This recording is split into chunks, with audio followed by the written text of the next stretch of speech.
Guys, welcome to another episode of SoCal Watch Reviews. I'm Miguel. In today's episode, I'm finally reviewing the watch my dad gave me, the Bulova Accutron Railroad Proof. Not my style, but definitely a very cool watch. I explore a little bit of the history and give you some nice macro shots. Stick around.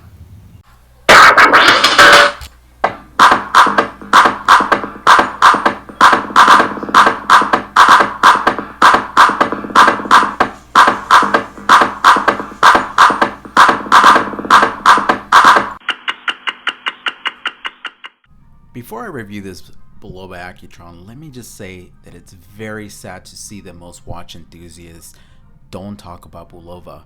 Even though the brand has so much rich history and has accomplished some milestones in the world of horology.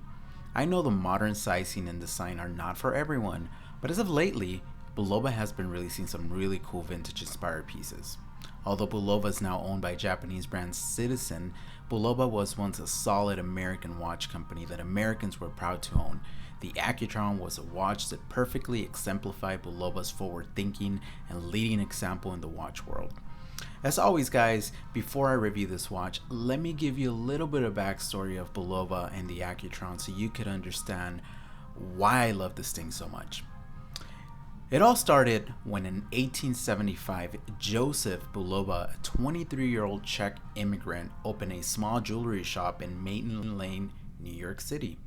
Years later, in 1950, Swiss engineer Max Heltzen joined the Bulova watch company in Biel, Switzerland.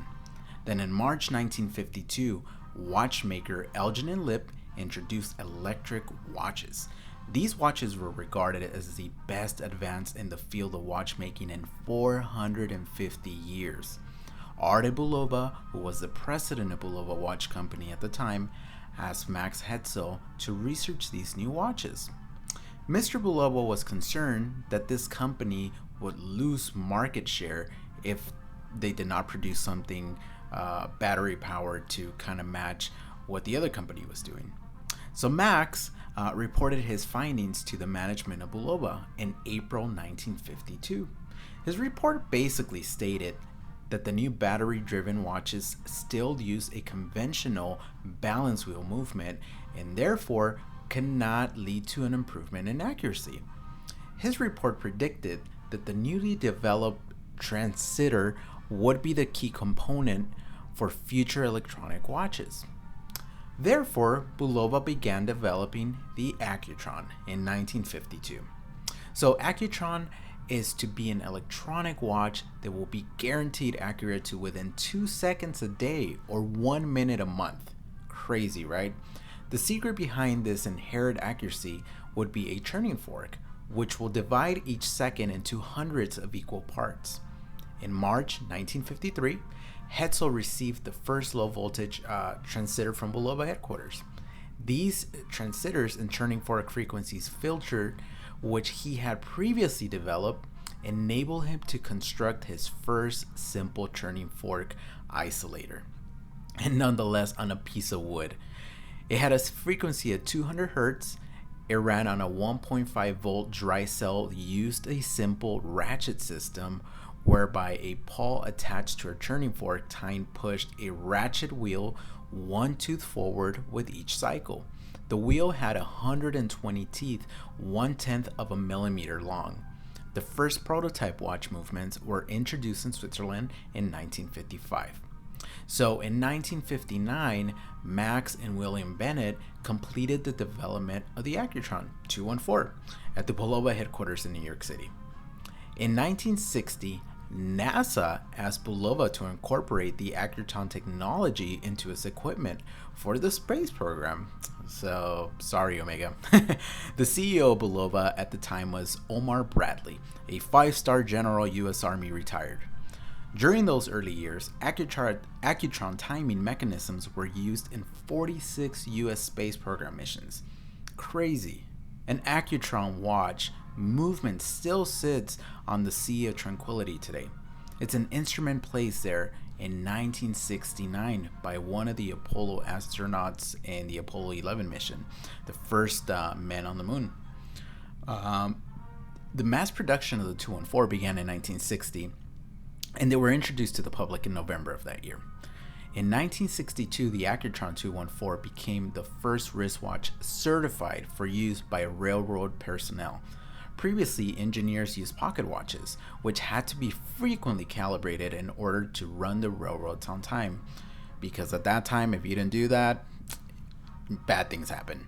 Accutron wristwatches were given to world leaders as a presidential gift, and in 1964, President Lyndon Johnson declared Accutron to be the official gift of the state.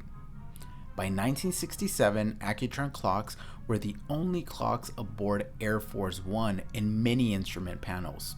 Accutrons were used in military ships and aircrafts. The last 214s were made in 1977. During the 17 years that turning fork watches were made, they were the most accurate production timepieces on Earth and space. The Accutron 214 revolutionized timepiece accuracy. While Hamilton figured out how to replace the mainspring, the electric watches did not solve any of the major problems with the regulation and accuracy of the wristwatches. Bulova's turning fork approach not only replaced the mainspring, it replaced the balance. In place of the balance are turning forks that isolate at 360 hertz. To put this in perspective, let's of this high beat watch, like the Longines Ultra Chrome isolates at 5 hertz. So 5 hertz versus 360 hertz, that's a crazy difference. This very high rate combined with a 320 tooth index wheel makes for the most stable rates and smoothest running seconds hand on a wristwatch. The movement was accurate to within a minute a month. Let me tell you, this watch in person, aesthetically, to me personally, is not the most beautiful, but I certainly appreciate it, especially with all the history that I just gave you. But this specific model was given to me by my dad, and I will go into a history of that on a different video. But what you have here is an Accutron, a Bulova Accutron railroad approved 218. The case of this watch is actually 10 karat gold filled. It's 34 millimeters wide. It measures at 39 millimeters lug to lug, 18 millimeter lugs. The white dial with its original black minute and spade hour hand contrasts that beautiful dial, and the red sweeping second hands. I mean, that's a really cool feature.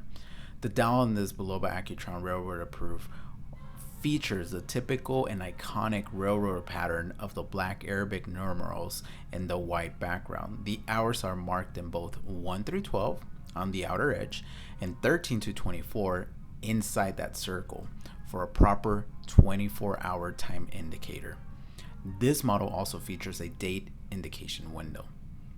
The watch features the original and correct signed Accutron crown, which sets the time and allows for quick setting of the date.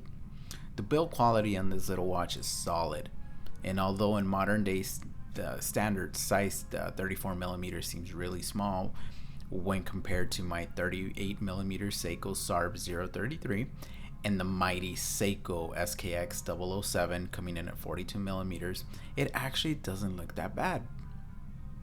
In fact, I will go as far as to say that the 34 millimeter size has the elegance that a watch 40 millimeters plus really can't compare. So here's a shot of me wearing the watch. I have a 6.25 inch wrist, and the way that it looks on my wrist is just perfect. I love the way that it hugs it. One major drawback though about the movement is the fact that it loves to drain the battery, but in the process of doing so, it delivers the most beautiful humming sound. Let's take a listen.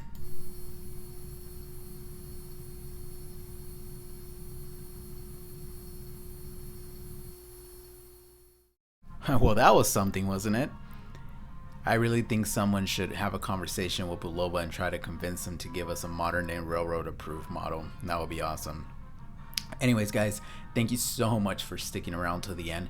Don't forget to comment, like, subscribe. Thank you for watching, and as always, stay humble.